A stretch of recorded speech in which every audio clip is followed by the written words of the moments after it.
어느 정도 예상은 했지만 푸틴 대통령의 이름은 결국 협상단 명단에서 찾아볼 수가 없었습니다. 김열수 한국군사문제연구원 안보전략실장님과 자세한 이야기 나누어 보도록 하겠습니다. 박사님 안녕하십니까? 네, 안녕하세요. 네.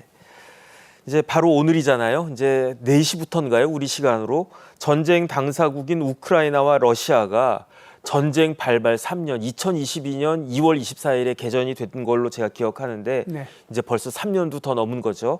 첫 대면 협상에 돌입하게 됐습니다. 원래는 이제 당초에는 정상회담까지 이루어지지 않을까 기대도 했던 게 사실인데 결국 정상회담은 불발됐다고 봐야 되겠죠. 그럼에도 불구하고 어떤 의미 있는 결과가 나올 수 있을까요? 예, 뭐 저는 정상회담이 좀 되기를 상당히 바랬습니다. 왜 네네. 그러냐면은 푸틴 대통령이 갑자기 이렇게 우크라이나를 협상의 대상자로 이렇게 인정을 안 해주다가 직접 협상을 한번 하자고 제안을 하니까 젤렌스키 대통령이 받아서 그러면은 정상회담 하자라고 얘기를 하고 트럼프 대통령이 그럼 나도 뭐 중동 순방 중이니까 잠시 뭐 뚜르기가 얼마 안 머니까 가서 3자 정상회담을 하자라고 얘기를 했거든요. 그래서 이제 이게 아마 이루어졌으면 2020년대에 들어선 뭐 최대의 어떤 그 이벤트가 될 수가 있었는데 네네. 그것이 이루어지지 않았다 하는 것에 대해서는 조금 이제 섭섭한 그런 마음이 있음과 동시에 또 한편으로 생각하면 3년 만에 지금 처음으로 어찌됐든 러시아하고 우크라이나하고 직접 협상을 하게 되는 거잖아요. 네네. 그 자체는 굉장히 의미 있을 텐데 어떻게 될지는 이게 글로벌 인사이트를 진행하면서 같이 얘기를 좀 나누도록 하겠습니다. 네네. 아쉽게도 진짜 뭐 박사님 굉장히 아쉬운 것 같은데 푸틴과 젤렌스키의 직접 담판은 불발된 것 같습니다. 네. 그런데 어쨌든 전쟁 이후 처음으로 양국이 대면 협상을 하게 된 거잖아요. 네. 그런데 이렇게 대면 협상이 이루어지게 된 게 차근차근 준비된 게 아니고 불과 며칠 사이에 급박하게 이루어진 거 아니겠습니까? 그렇죠. 어떻게 이런 일이 있을 수 있었을까요? 크게 보면은 이제 유럽의 압박 네. 그리고 이제 미국 트럼프 대통령의 압박 두 가지로 이렇게 요약을 할 수 있을 텐데요.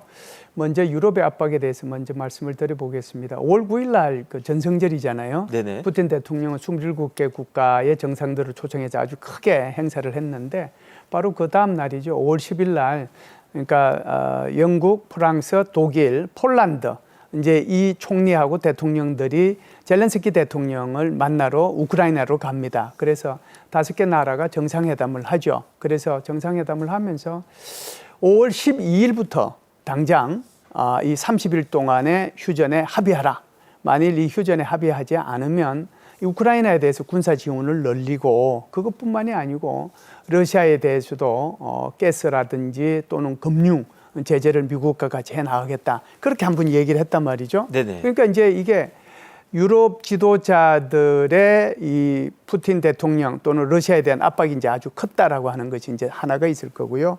두 번째는 이제 트럼프 대통령의 이제 압박이라고 볼 수 있을 텐데 사실상 미국과 우크라이나 사이에는 3월 11일 날 실무자 회담이 있었거든요. 네. 고위급 회담이. 그리고 이제 그때 당시에 또 러시아하고 미국하고도 같이 이제 실무자 회담이 있었어요. 물론 이제 직접 회담은 하지 않고 미국하고 우크라이나, 미국하고 러시아하고 했단 말이죠. 그때 이제 미국하고 우크라이나하고 협상을 했을 때 나온 얘기가 30일 동안 무조건 휴전하자라고 하는데 합의를 해서 이걸 이제 러시아한테 얘기를 했는데 러시아가 계속 차일피일 미루고 이제 있어 왔단 말이죠. 그러면서 이제 기껏 하는 게 무슨 뭐 부활절 뭐 그냥 몇 시간 이렇게 휴전하자 또는 전성절 뭐 며칠간 휴전하자 이런 식으로 계속 해왔단 말이죠. 그러니까 그러는 사이에 또 어떤 문제가 생겼냐면은 그 쿠르스크까지 완전히 러시아가 탈환해 갔거든요. 그러다 보니까 이게 좀 심각한 문제가 있겠구나 이런 생각을 아마 트럼프 대통령이 했던 것 같습니다. 그래서 이게 전화 통화를 통해 가지고 이 유럽의 5개 정상들이 모여 가지고 얘기를 나눌 때 트럼프 대통령이 다시 이제 거기다 지지를 해줬어요. 나 30일 동안 휴전을 무조건 지지해 준다. 이런 압박들이 결국은 이 푸틴 대통령으로 하여금 이 협상에 나올 수밖에 없는 그런 조건들을 만들지 않았는가 이렇게 봅니다. 네. 그런데 어쨌든 지금 모양새는 젤렌스키 대통령이 트럼프 대통령을 앞세워가지고 푸틴 나와라 이런 그 모양새 아니겠습니까? 그런데 이게 지금까지 트럼프 대통령 취임 이후에 있었던 그런 것들과는 조금 낯설어 보이는 게 트럼프 대통령은 지금까지는 러시아 편을 들면서 우크라이나를 압박해 오는 거 아닌가 그런 모양이었어요. 왜 이렇게 바뀌었습니까? 그렇죠. 그러니까 이제 바이든 대통령하고 트럼프 대통령의 차이라고 볼 수 있는데요. 바이든 대통령은 러시아를 침략자로 이제 규정을 했죠. 네네. 그러다 보니까 결국 이제 유럽과 함께 이 우크라이나를 지원해 갔단 말이죠. 근데 트럼프 대통령이 들어서 가지고서는 계속해서 이제 푸틴 대통령하고 잘 지내고 있다라고 얘기를 하고 오히려 우크라이나를 지금 압박하는 그런 상황을 이제 계속 취임 이후에 스탠스를 취해왔거든요. 네네. 조기 휴전해라라고 오히려 우크라이나를 압박해왔단 말이죠. 그런데 지금 말씀하신 것처럼 갑자기 뭔가 우리가 여태껏 보아왔던 그런 분위기하고 달라져 간 것 같지 않아요? 네네. 그래서 오히려 지금 보면 이 트럼프 대통령이 우크라이나를 지원하는 형태로 지금 이렇게 얘기를 하고 있단 말이죠. 이제 그런 결정적인 것이 바로 아마 크게 보면 4월 24일 날 있었던 러시아가 키우하고 그다음에 그 두 번째 도시 여기에다가 이제 굉장히 그 미사일하고 드론 폭격을 해가지고 많은 민간인하고 어린이들이 죽었거든요. 네. 그러니까 그때 트럼프 대통령이 SNS에 이렇게 썼어요. 스탑 블라디미르. 그러니까 이렇게까지 이제 썼을 정도로 굉장히 화가 많이 났었어요. 네네. 그리고 나서 이제 아시다시피 4월 26일 날 러시아가 쿠르스크를 탈환했을 때 그때 이제 로마에서는 교황청에서 사실상 그 교황님이 돌아가지고 장례식이 있었잖아요. 그렇죠. 그때 이제 젤렌스키도 가고 트럼프 대통령도 참석했는데 우리가 이제 그림에서 많이 봤다시피 정말 그 되지도 않은 의자 두 개 서로 무릎을 맞대면서 얘기를 하잖아요. 그때 이제 아마 이 젤렌스키 대통령이 트럼프 대통령한테 이런 얘기를 했던 것 같아요. 지금 이게 쿠르스크까지 지금 완전히 가지고 갔다. 이대로 가면은 안 된다. 그리고 절대로 이 푸틴 대통령을 믿으면 안 된다. 그러니까 여기에 대해서 우리가 지금 필요로 하는 무기들이 있으니까 그 무기들을 좀 지원해 달라. 이렇게 이제 얘기를 하거든요. 네네. 그러니까 그때 트럼프 대통령이 이렇게 얘기를 합니다. 아주 생산적인 논의를 많이 했다. 그리고 나서 나흘 있다가 무슨 일이 있었냐면은 4월 30날이에요. 네네. 바로 그 말도 많고 탈도 많았던 광물 협정을 그렇죠. 체결을 하거든요. 네네. 체결하고 난 뒤에 이제 완전히 트럼프 대통령이 이 우크라이나에 대해서 F-16도 제공해주고 그 다음에 패트리어트 미사일도 거기에 재배치해 줍니다. 그래서 네네. 그것도 뭐 이스라엘에 있던 패트리어트 미사일 일개 대대, 그 다음에 저쪽에 그 그리스에 있던 거 빼가지고 그쪽으로 보내주거든요. 그러니까 이제 이런 것들을 통해서 보면은 이게 너무 그 러시아 쪽으로 이게 좀 문제가 있는 게 아니냐. 이렇게 지원해주고 러시아를 이렇게 내가 적극적으로 러시아 편에 서서 얘기해 준 것이 오히려 러시아가 기고만장해가지고 휴전 협상 안 하려고 그러고 말로만 이렇게 휴전한다라고 그러고 하는데 이게 문제가 있다라고 생각을 해서 네네. 트럼프 대통령의 기본적인 스탠스를 좀 바꾼 거 아닌가 이렇게 해가지고는 절대로 푸틴 대통령으로부터 무슨 휴전에 대한 확실한 담보를 받을 수 없겠구나 이런 생각이 들었기 때문에 지금은 푸틴을 압박하는 수단으로 네네. 이렇게 지금 우크라이나를 지원하는 그런 형국이 되지 않았는가 이렇게 봅니다. 그런데 사실 5월 15일 오늘이잖아요. 네네. 이 이스탄불 회담을 제안한 것도 푸틴 대통령이었는데 네네. 그런데 정상회담에 또 참석하지 않은 것도 푸틴이었단 말이죠. 그렇죠. 그러면 못하러 이스탄불 회담을 제안했는가? 네. 그다음에 과연 진짜로 푸틴은 협상할 그럴 생각이 있는 것인가? 이 부분에 대해서 어떻게 봐야 되겠습니까? 이스탄불에 여기 이제 회담을 제안한 것은 푸틴 대통령이 얘기를 했지만 푸틴 대통령은 이렇게 얘기를 했어요. 회담을 재개하자라고 얘기했거든요. 재개? 네네. 이 말의 의미는 우리가 조금 이 러시아와 우크라이나 사이의 회담이 어떻게 진행됐는지 그 역사적인 연원을 따져봐야 될 필요가 있는데 2022년도 2월 24일 날 러시아가 우크라이나를 침공한 이후에 그 뒤에 한 서너 달에 걸쳐 가지고 무려 4번에 걸쳐서 러시아하고 우크라이나 사이에 이 휴전 협상을 하게 됩니다. 그래서 그때 이제 휴전 협상이 결국은 결렬이 됐죠. 그 결렬이 된 것이 바로 부차 학살 때문에 이제 결렬이 된 거거든요. 네네. 사실상 나중에 뭐 이렇게 말씀을 드리겠습니다만은 거기에 공동 꼬뮤니케도 나왔어요. 3월 달에. 거기 보면은 굉장히 꽤 좋은 내용들이 많이 있었단 말이죠. 그럼에도 불구하고 그게 이제 결렬이 돼서 계속해서 전쟁이 이어져 왔는데 이번에 푸틴 대통령이 얘기한 것은 그 연장선상에서 회담을 재개하겠다라고 얘기한 거지 네네. 내가 회담의 당사자로 나서겠다고 얘기한 건 아니에요. 그렇기 때문에 회담 재개의 성격이 있었고 지금까지 그래도 이 푸틴 대통령이 우크라이나를 협상의 당사자로 인정하지 않아 왔는데 그래도 협상의 당사자로 인정을 해서 대표단을 보냈다. 그 네. 자체는 저는 의미는 있다라고 이렇게 봅니다. 네, 어쨌든 이렇게 푸틴의 협상 제안을 받고 젤렌스키가 오히려 정상회담 하자면서 판을 더 키우는 거 아니겠습니까? 그러면서 공이 러시아 쪽으로 넘어가 버리게 됐는데 그런데 결국은 뭐 푸틴이 정상회담 안 한다라고 했으니까 가지 않았으니까 실패하긴 했는데 젤렌스키는 왜 이렇게 역제안을 했을까요? 저는 이제 젤렌스키 대통령을 보면서 이 우크라이나라고 하는 것이 1991년도에 독립을 했잖아요. 네네. 이제 뭐 독립한 지 한 35년밖에 안 됐는데 그 우크라이나의 그 지도자가 미국의 지도자하고 맞짱을 뜨고 그리고 그 말도 안 되는 정말 러시아를 상대로 해서 지금까지 버티고 있잖아요. 네. 우리가 전쟁이 일어났을 때 아마 그 많은 군사 전문가들이 많으면 한 달, 짧으면 2, 3주 되면 전쟁 끝난다고 그랬잖아요. 네. 그런데 지금 전쟁이 어떻게 됐습니까? 3년 3개월을 지금 끌고 가고 있는 거예요. 그렇습니다. 그래서 젤렌스키 대통령을 이렇게 보면서 저 사람을 그냥 단순한 코미디안으로 우리가 생각하거나 이렇게 해서는 절대로 안 된다. 네네. 정말 어떻게 보면은 땅은 없지만 독립한 지 얼마 안 된 작은 나라의 그런 지도자이긴 하지만 정말 대단한 역량을 가지고 있는 사람이다. 저는 그렇게 생각을 해요. 네. 그런 면에서 보면 젤렌스키 대통령은 저보다 나이도 어리고 그러지만 굉장히 존경하지 않을 수 없는 그런 인물이라는 생각을 저는 개인적으로 합니다. 네네. 왜 지금 이제 질문하신 거를 좀 말씀을 드리면 이게 젤렌스키 대통령이 푸틴 대통령이 그렇게 회담을 재개하자라고 그랬을 때 왜 정상회담을 제의했느냐라고 하는 게 중요한 거잖아요. 이것은 트럼프 대통령을 지렛대로 활용했다라고 봐요. 네. 왜 그러냐면은 트럼프 대통령이 이게 워낙 뭐 쇼맨십도 좋고 또 모든 일에 이제 관여하고 싶고 이러는 사람이고 특히 어떤 일을 결정을 할 때 탑다운식 결정을 하는 사람이에요. 네. 그래서 미국에 지금 모든 장관들이 있지만 그 장관들은 어떤 일을 계획해서 실행하는 사람들이 아니고 트럼프 대통령 말하는 것을 실천하는 사람들이에요. 그런 식으로 지금 바뀌어버린 상황이거든요. 네. 그러니까 트럼프 대통령이 탑다운식을 좋아한다. 그리고 세계적인 쇼맨십을 좋아한다. 그러면은 만일 트럼프 대통령을까지 끌어들여가지고 3자 협상을 한다라고 하면 이게 아마 푸틴 대통령한테 큰 압박이 될 거다라고 생각을 하는 거고 만일 여기에 푸틴 대통령이 안 나오면 네네. 봐라 지금 러시아는 전혀 휴전할 의지가 없는 거 아닌가 그걸 이제 세상에 공개적으로 알려줄 수 있는 좋은 기회가 된다라고 생각을 하거든요. 네네. 그렇기 때문에 이런 역제안을 하지 않았는가 이렇게 네. 보죠.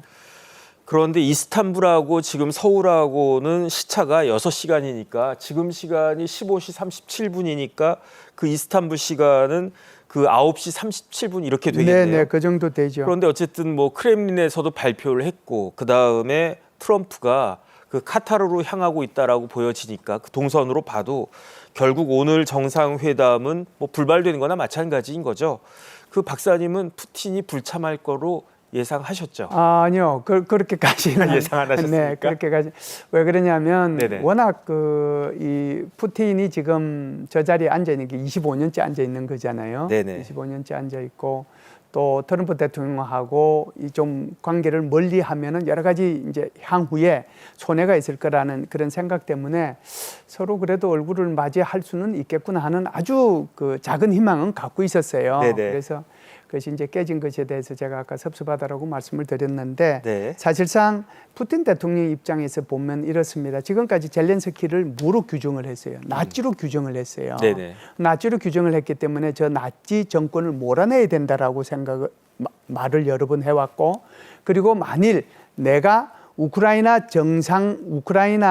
대통령하고 정상회담을 한다라고 하면 새로운 지도자 네. 우크라이나의 새로운 지도자하고 내가 정상회담 하겠다라고 몇 차례에 걸쳐서 이 얘기를 해왔어요. 네. 그런데 지금은 이제 여기에 떡 나타나게 되면 이상하게 이제 자기 모습이 좀 이상하게 되는 거잖아요.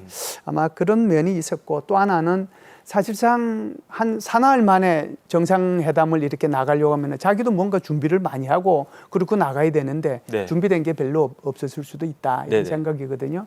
게다가 트럼프 대통령이 보통 사람이 아니잖아요. 그러면 여기에 오히려 이 젤렌스키 대통령과 트럼프 대통령이 푸틴 대통령을 압박하는 형국이 될 수도 있거든요.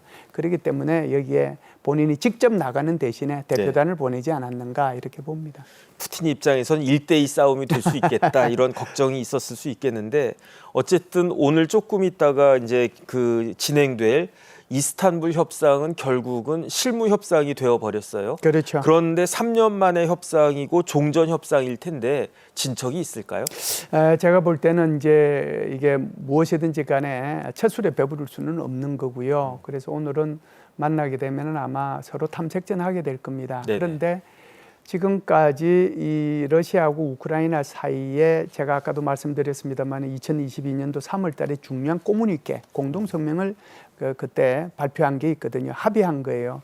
그 합의한 내용을 우선 좀 말씀을 드리면은 여기서 어떻게 진전이 될 건가 안 될 건가 여기에 대한 이제 양 국가의 생각은 어떤가 그걸 보게 되면 협상이 이제 어떻게 진전 여부를 확인할 수 있거든요. 그 공동성명 꼬무니케를 좀 말씀을 드리면은 이렇습니다. 유럽연합 가입은 허용한다. 우크라이나. 네. 그다음에 대신에 우크라이나는 중립국이 돼야 된다. 우크라이나의 군대 규모는 제한을 한다. 그리고 나토 가입은 안 된다. 외국군 기지는 불허한다. 그리고 우크라이나는 중립국이라고 얘기했으니까 좋다. 나 그거 받아들이는 대신에 유엔 안보리의 상임이사국인 미, 영, 퍼, 러 네 나라 더하기 독일, 캐나다, 벨라루스, 이스라엘, 튀르키예, 폴란드 6나라 총 10개 나라로부터 안전보장 그걸 나는 받고 싶다. 그렇게 얘기를 했어요. 요 자체로는 굉장히 의미가 있는 거잖아요. 여기에 영토조는 하나도 없습니다. 제가 지금 영토 얘기 하나도 안 했잖아요. 네네. 그 꼬무니케에서는 영토 얘기를 하나도 안 했단 말이죠. 그러니까 그때는 무슨 얘기를 했느냐 하면 좋아. 지금까지 내가 지금 들어가서 영토 확보하는 데에서는 나는 철수할 용의가 있다. 이것이 이제 러시아 입장이거든요. 네. 그런데 지금 상황이 어떻게 됐습니까? 지금은 러시아가 우크라이나 영토 20%를 장악한 상태예요. 그래서 오늘 그러니까 어제죠. 어제 러시아 상원의원이 이런 얘기를 했어요. 이번에 가게 되면은 내가 2022년도 3월 달에 우크라이나하고 했던 꼬무니케보다 훨씬 더 강한 요구를 하게 될 것이다. 네. 왜 그러느냐? 우리는 이미 새로운 지도가 생겼고 우리 헌법에는 사개주 그러니까 루안스크, 도네츠크, 뭐 자포리자, 헤르손 지역 여기에 대해서 이걸 우리 영토라고 이미 규정을 해놨다. 네. 이걸 바꿀 수 없는 거다. 네. 그러니까 훨씬 더 강하게 우리는 요구할 거다. 이렇게 얘기를 하고 있거든요. 네. 그렇다라고 하면 지금 우크라이나 입장에서는 영토 양보할 수 없는 거잖아요. 그럼 여기에 대해서 양쪽이 이제 아마 많은 고함도 오갈 거고 뭐 책상도 칠 거고 아마 그럴 텐데 그럼에도 불구하고 우크라이나는 우크라이나대로 또 러시아는 러시아대로 자기네들이 원하는 것을 상호 이렇게 교환하는 선에서 아마 이번 회담은 마무리되지 않겠는가. 그래서 그 진전이 없다고 하더라도 그것이 그 다음 또 회담 이렇게 몇 번의 과정을 거치면 또 의외의 결과가 나올 수도 있겠다는 생각은 듭니다. 네, 지금 뭐 실장이 말씀하셨던 것처럼 이제 영토 문제가 수면으로 쫙 올라왔어요. 네네. 그런데 그 중에서도 2014년에 러시아가 강점했던 크림반도가 가장 큰 문제라고 하던데 왜 그렇습니까?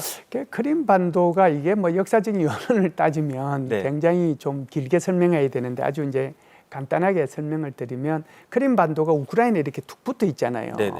그리고 이제 거기 흑해에 툭 붙어 있는데 그 자체가 가지고 있는 지리적 중요성이 굉장히 중요합니다. 그래서 옛날에는 그것이 누구의 영토였나 하면 쉽게 얘기하면은 러시아의 영토였어요. 네. 그런데 1954년도 후르시초프가 이걸 행정 분할을 하면서 저 크림반도를 우크라이나에 넘겨줬어요. 물론 그때는 뭐 다 소련이었으니까. 그렇죠. 그때 이제 후르시초프는 또 우크라이나 사람이기도 하고요. 맞습니다. 또 이제 이게 소위 말하는 그 서기장으로서의 임무를 계속 수행하려고 그러면은 우크라이나 공산당으로부터 또 지지도 받아야 되고 네네. 그런 입장에 있어서 이제 그걸 넘겨를 준 거거든요.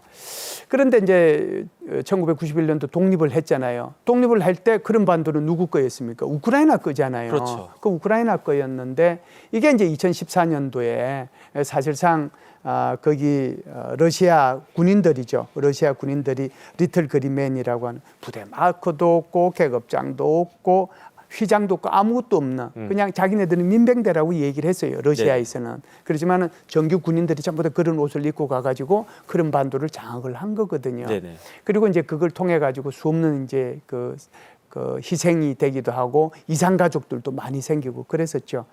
그러다 보니까 지금 이제 크림반도에 대해서는 이게 우크라이나는 원래 자기 땅이니까 그걸 내놔라라고 얘기하는 거고.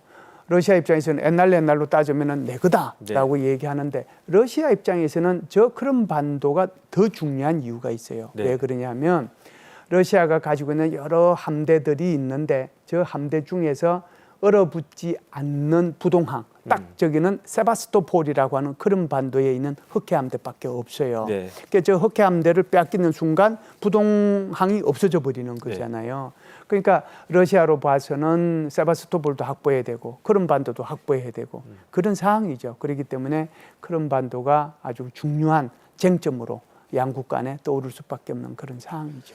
러시아도 우크라이나도 쉽게 양보할 수 없는 게 저 크림반도가 아닌가 그런 생각이 드는데 지금 현재 전황은 어떻습니까? 뭐 휴전한다 이런 이야기가 있으면서도 뭐 양국이 서로 공격하고 있다 이런 이야기도 있고 심지어 북한군 관련된 그 뉴스들도 나오던데 현재 저 러시아 우크라이나 전쟁은 실질적으로 또 어떻게 진행되고 있습니까? 네, 4월 26일 날 그 러시아의 게라시모프 총참모장이 푸틴 대통령과의 영상 회의를 통해 가지고 크루츠크는 완전히 탈환했다라고 얘기했잖아요. 이제 그 뒤에 문제가 되는데 그 뒤에 이제 지금은 보면은 완전히 어떻게 보면 고착되어 있는 그런 상황이라고 봐야죠. 이제 지금 두 번째 말씀하신 것이 북한군의 상황인데 북한군이 지금 전혀 전선에서 관측이 안 되고 있거든요. 저는 세 가지 시나리오가 가능하다라고 봅니다. 첫 번째는 북한군이 철수했을 것이다. 두 번째는 북한군이 전부 다 옷을 벗고 거기서 이 러시아의 재건을 위해 가지고 거기에 노동자로 일을 하게 될 것이다. 세 번째는 한 3, 4개월 동안 계속해서 전투를 했잖아요. 전투를 해왔으니까 지금은 전투 휴식, 휴가. 그러니까 러시아의 이런저런 휴양지에 가가지고 휴가를 취할 것이다. 이 세 가지 가능성이 다 있거든요. 그런데 적어도 지금 철수한 것 같지는 않아요. 그렇다라고 하면은 제가 그냥 이렇게 볼 때는 3, 4개월 동안은 전투했고 4월 26일 날 이게 크루츠크까지 탈환했기 때문에 적어도 한 2, 3주 가까이는 휴가를 보낼 수도 있지 않겠는가. 그리고 나면은 전선에 나타날 수도 있고 그렇지 않으면은 북한의 러시아의 노동자로 일할 수도 있지 않겠는가 이런 생각은 합니다. 지켜봐야 될 것 같습니다. 그런데 어쨌든 오늘 협상 굉장히 중요하지 않습니까? 그렇죠. 성과가 있으면 좋겠는데 만약에 오늘 3년 만에 협상이 이었음에도 불구하고 결렬된다라고 하면 그 파장이 만만치 않을 수 있겠다 그런 생각이 듭니다. 그거는 이제 유럽에도 영향을 미칠 거고 제가 볼 때는 그 트럼프 대통령한테도 영향을 미치리라고 생각합니다. 트럼프 대통령은 훨씬 더 이제 이게 러시아에 대해서 압박을 가하는 쪽으로 넘어가게 될 거고요. 그렇게 되면 이제 친 우크라이나 쪽이 되겠죠. 유럽연합은 이미 이제 얘기를 했습니다. 30일 동안의 휴전을 하지 못한다라고 하면은 금융 서비스, 석유, 가스 부문 추가 제재하겠다. 그리고 우크라이나에 대해서 군사 지원하겠다라고 얘기를 했거든요. 그럼 압박이 그래서 되겠네요. 이것 자체가 유럽연합과 이 트럼프 대통령이 이 러시아에 대한 압박은 조금 더 가해지지 않을까. 그렇게 함으로써 러시아로부터 일정 부분 양보를 받아내려고 할 가능성이 있다 이렇게 봅니다. 이스탄불에서 부디 긍정적인 소식이 들려오기를 기대해 보겠습니다. 지금까지 도움 말씀에 김열수 한국군사문제연구원 안보전략실장님이셨습니다. 실장님 감사합니다. 감사합니다.